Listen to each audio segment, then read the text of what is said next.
Welcome to my channel. Dinah, only daughter of Leah, love interest of the prince of Shechem. Dinah was the only daughter of Jacob and Leah's 12 sons.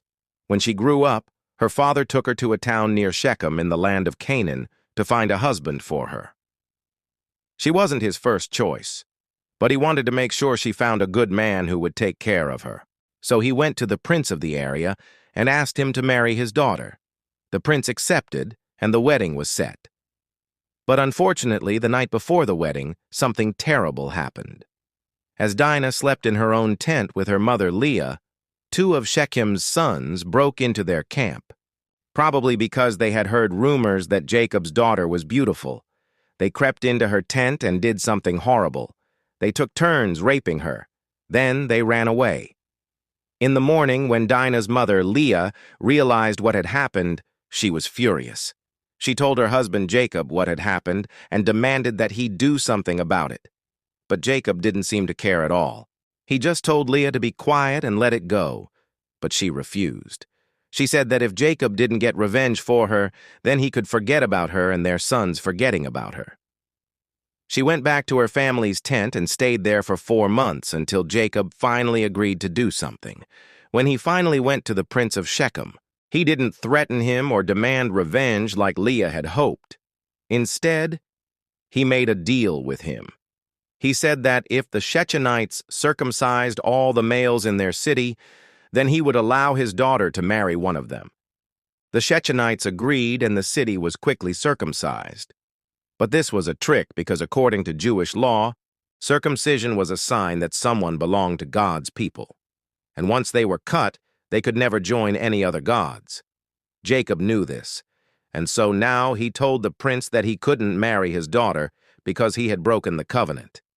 The prince and his men were furious, but there was nothing they could do because they had already agreed to the terms. So they had to watch helplessly as Jacob and his sons left the city and traveled east toward the Red Sea. Later, when Jacob and his family were settled in Egypt, Dinah gave birth to a son and named him Shepherd, after the place where her horrible ordeal had taken place. As I was reading through this story, I couldn't help but think how different Leah and Jacob were. Leah was strong-willed, passionate, and protective of her daughter. She didn't stand by and watch while her daughter was being mistreated. She took action. On the other hand, Jacob seemed weak, passive, and uncaring.